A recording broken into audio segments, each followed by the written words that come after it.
isa sa mga favorite ni Daddy na kotse sa collection niya ay ito.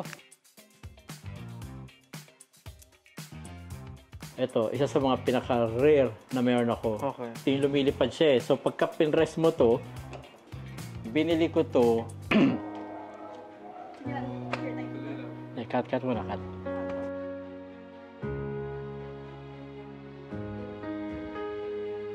It's me, no, it's just me, yeah. It's no imitating. I'll let you fly, don't forget, feel my vibe. Welcome to another episode of Loki 90s, your source of millennial nostalgia. And last month, it's for the mothers out there, including my mom. Celebrate natin buong buwan ang Mother's Day. And thank you to Cathy Valencia Skin Clinic for giving away 10,000 pesos worth of voucher to Janine Almeria, our winner, for the Best Moments contest. For this month, it's gonna be extra special because I'm gonna be having a very special guest with me. We never did this before. I'm gonna introduce you my dad, Daddy Rama! Yeah. So anong nararamdaman mo, Daddy, na ikaw ang aking first ever guest sa Loki 90s at i-interviewin kita? Super kinakabahan. First time ko na lalabas kasama ka. Anyway, may mga questions na hinanda yung prod team natin from Loki Productions. So start natin. Growing up, how would you describe me? Ang makulit ka. Pagka naalala ko nung pagkaalis ako, wala ikaw umiiyak.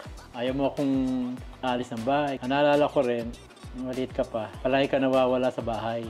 Palagi ka tumatakas, pupunta ka sa mga pinsan mo, sa likod. So, every time, pinapaharap ka sa akin ng mami mo. Tawagin mo na yung anak mo.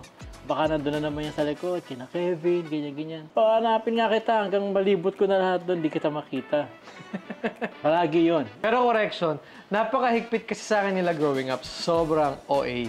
Bihira ako yung pinapayagan nila lumabas dati na makipaglaro.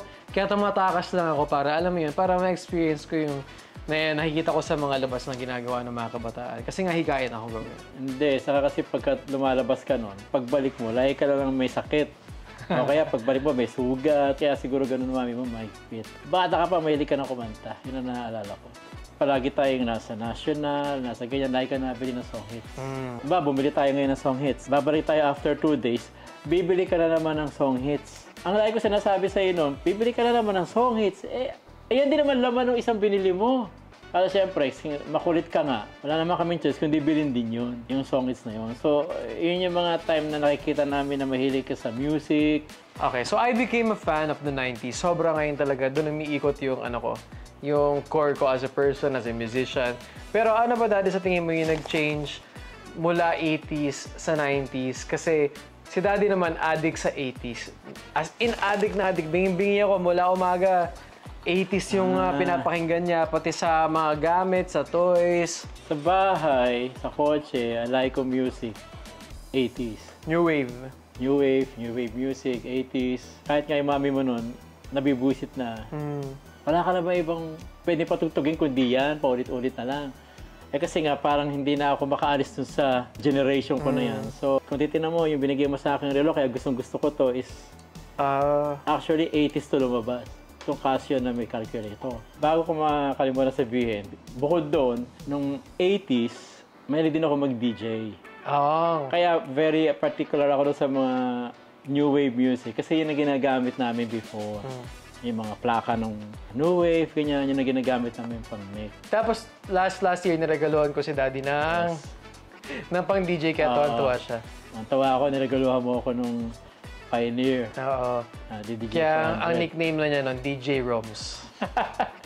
From techno, electric, new wave. Napunta naman sa era ng mga boy band. Doon naman nauso yung mga boy band sa 90s R&B group like TLC, Boyz II Men. Ayun yung medyo naging difference niya.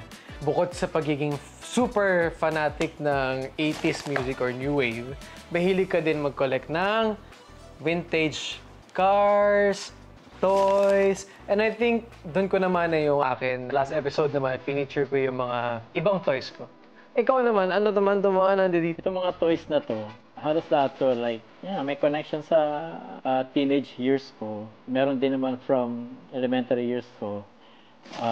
So itong mga nandito sa harapan, sila yung mga naging favorite ko nung araw. Ito nga, sinasabi ko, like, itong isang to, ito yung kauna-unahan ko naging Matchbox ng 7 years old ako. So syempre wala na yon. May nakita ko sa isang swap meet, nakita ko to. Naalala ko syempre nung bata pa ako na, wow, ito yung favorite ko dati na ano. Binili ko siya. Kaya nasa collection ko din siya. Isa sa mga pinaka talagang favorite ko na movie 1980s is yung Back to the Future. Meron siyang Back to the Future 1, 2, and 3. Kaya kung mapapansin mo rito, ang dami kong merchandise na Back to the Future. Ito yung sa Back to the Future 2, yung lumilipad siya eh. So pagka pinrest mo to, yan ang itsura niya dun sa movie. Ngayon siya lumilipad siya. Isa pa.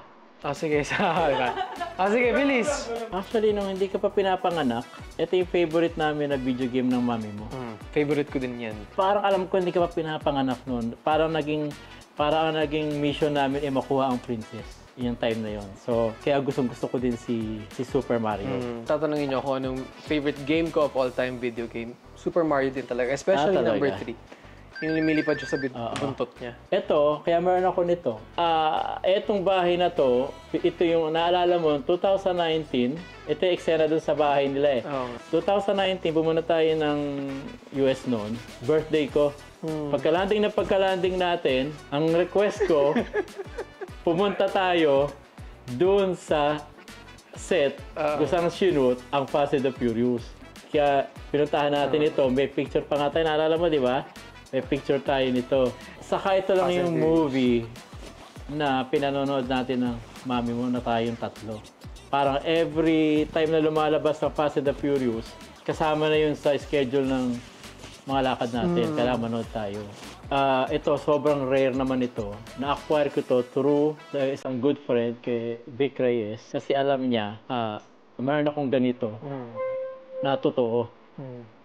So ito, hindi mo na talaga makikita. Napakabigat nito. Tingnan mo. Ay, ang bigat nga. Ano, saan ba ito gawa? Ewan ko kung sa gawa at napakabigat. 1976 na Mitsubishi Colt Galant. Ito, isa sa mga pinaka-rare na meron ako. Okay. Yung kotse na yan, yung kapareho nung kotse nating green. Oh! Yung malaki nito, yung totoo nito, dito ka unang sumakay. Kaya very significant sa akin itong... So speaking of this vintage car, we actually have it right there. And hindi ko pa alam yung pinakakwento niya. So, sumama ko, Daddy. Let's check it out. This is our car park. And isa sa mga favorite ni Daddy na kotse sa collection niya ay ito.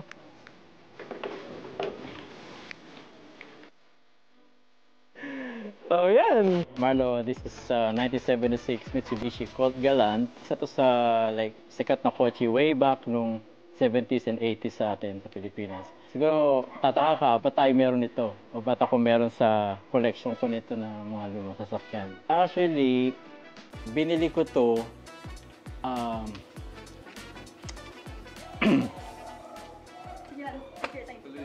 cut muna, cut.